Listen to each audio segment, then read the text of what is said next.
And welcome on board the Steve Malzberg Show. I'm Bill Tucker, filling in for Steve, who has the night off. He'll be back tomorrow, so don't worry, all you Steve fans, set your timers and be here.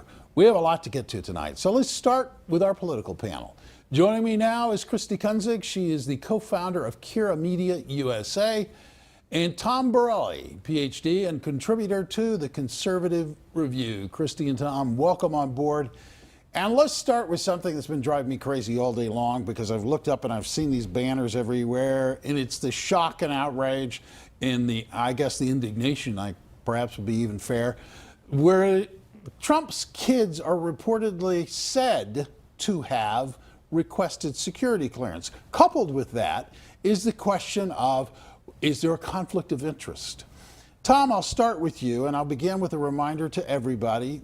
These kids, Ivanka, Don Jr., and Eric, have all been a part of Mr. Trump's campaign.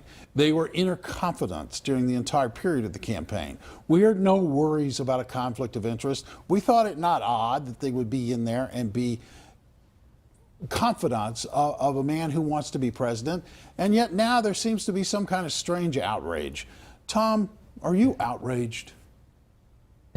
Not at all, but the media is again playing its role in terms of doing anything they can do to bash Donald Trump and now apparently his family. His children were part of the campaign. Trump's not Italian. I'm from Italian heritage. It's all about loyalty. It's all about family. And I think you also see a loyalty with respect to the other people who are on the campaign for Mr. Trump, whether it be Katrina Pearson or Kellyanne Conway. We've already seen the appointment of Steve Bannon and Reince Priebus. So I think it's all about loyalty. It's all about results. Trump's a pragmatist. He's going to do a lot, I think, to really help the country. Christi? I agree with Tom. I'm not outraged by it at all. I would like to point out that Trump has said this didn't happen. This is something that the media has created, which wouldn't surprise us since the media has been bashing him nonstop since he announced his campaign.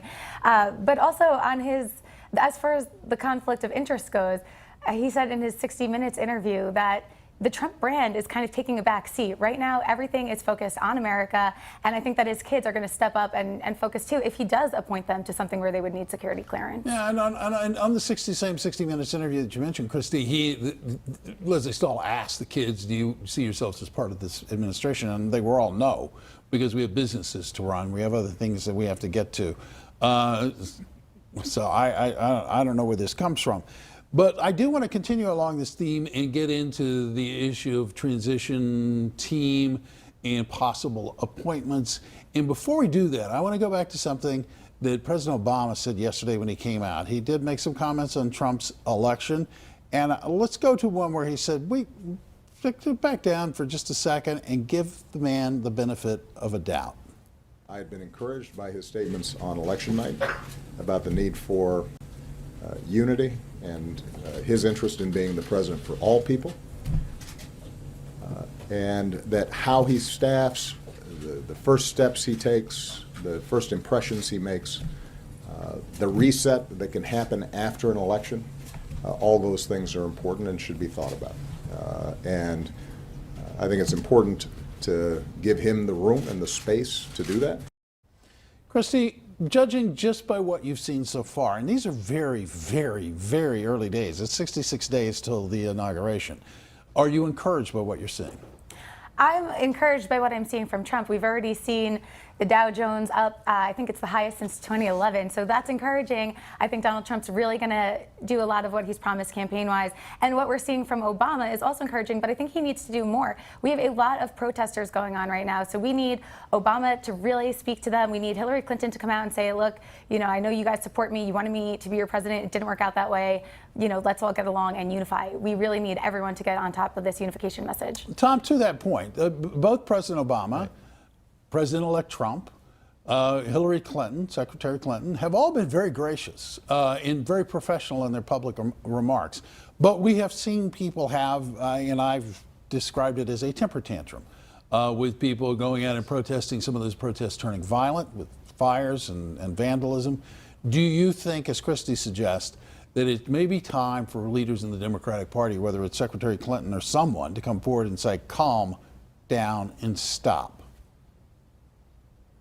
Oh, absolutely. I agree with Christi and yourself, Bill, because they really need to step up and be leaders. The election is over. We should pull together as a country and try to do as much as we can to get our economy growing. But you also have to remember that at the end of the day, the Democrats are terrified of this past election because two of the biggest voter blocks, that is black individuals as well as, blue-collar union workers, didn't vote the way they normally do with Democrats. And they're really afraid of that Democrat coalition really being torn apart. Look, Trump took Michigan, he took Wisconsin, Ohio, and that was because of low black turnout and higher union turnout for Trump. Now, if Trump does something for the black community, if Trump gets jobs, let the Keystone Pipeline be built and create more union jobs, that really will tear away from the Democrat coalition. And that's the last thing they need. They like the Electoral College map that they had last time, where they had all the Midwestern states. Now on the verge of losing it. Yeah, and it's a map that's unfortunately built on something that I detest and despise, which is identity politics.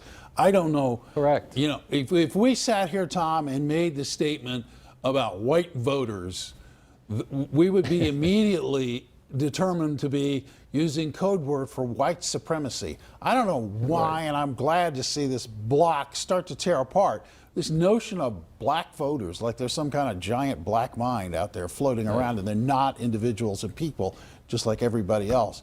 It has been a welcome development, if you will. And you're right, jobs will cure a lot. But before we get to those jobs, he's got to become president. And it's fascinating to me, a lot of people, Steve Bannon figures big in this program tonight. I'll start with a small bit about Steve. Christi, are you upset about the appointment of Steve Bannon basically to counter the appointment of Reince Priebus, excuse me? I'm not upset about it at all. I know that a lot of people are upset, and there are some conflicts and there are some issues with his appointment. But if you look at some of the other things in his background that kind of make up for it, as far as education-wise and his resume, it is pretty impressive. Tom? No, he's an impressive individual. I mean, Harvard, I think Harvard MBA, and he's been in the Navy for 10 years. He built Breitbart into a real, kind of media powerhouse from really nothing. So I think the man's got a lot of smarts, and he really understands the people. He also has a show on, or had a show on SiriusXM, Satellite Patriot, where he connected with people, for 3 hours a day. So, I think he really has a real pulse of America, where a lot of people who get too isolated really don't. And I think that will really help Trump.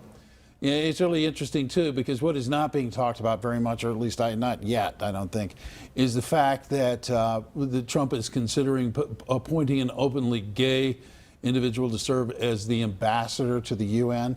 There's talk about a woman, her name escapes me, the GOP chairwoman Ronna Romney McDaniel is leading the Republican Party. There's conversation about there being a female press secretary.